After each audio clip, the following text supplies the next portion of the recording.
Les travailleurs sociaux doivent être capables d'écouter ce que les gens ont à dire et de ne pas vouloir leur faire dire des choses qui les confortent dans leur diagnostic de la situation.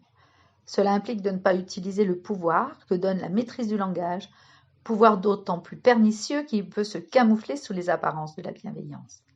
Il faut pouvoir entendre ce qu'il y a derrière leur souffrance, comprendre cette colère qu'en tant qu'usager, chacun peut éprouver devant telle ou telle administration ou devant la confusion qu'entraînent les fréquents changements de réglementation.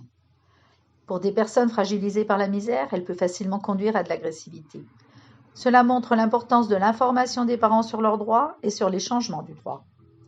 On demande souvent aux gens en difficulté d'aller mieux que les travailleurs sociaux. Mesure-t-on ce qu'on leur demande? Le mépris avec lequel ils peuvent être traités dans les administrations?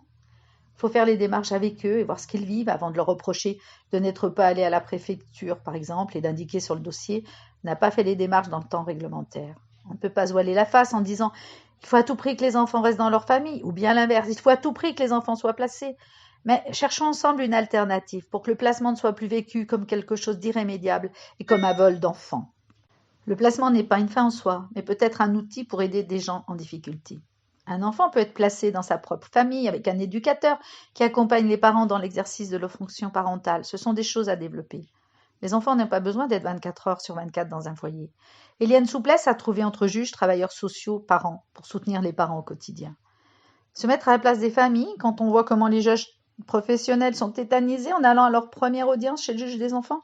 Comment demander aux parents qui sont dans une situation compliquée d'être bien dans leur peau, tout bien intégrés socialement qu'on puisse être? Si on était encerclé de travailleurs sociaux qui nous adressaient la parole avec derrière la tête, par exemple, un soupçon de rapport incestueux, on serait pas à l'aise.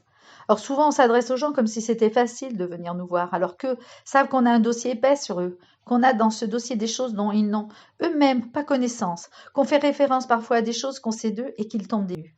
Ce n'est pas possible sans accompagnement. Souvent d'ailleurs, quand une relation de confiance est tissée, les parents demandent à ce qu'on les accompagne quand ils changent de service pour faire le lien avec les autres travailleurs sociaux. La notion de distance est mise en avant dans les formations de travailleurs sociaux.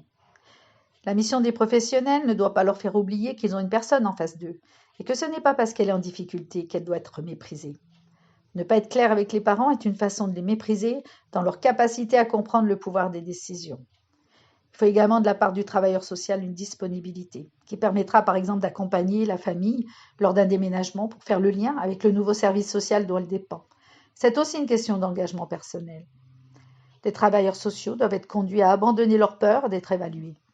Nous avons des comptes à rendre.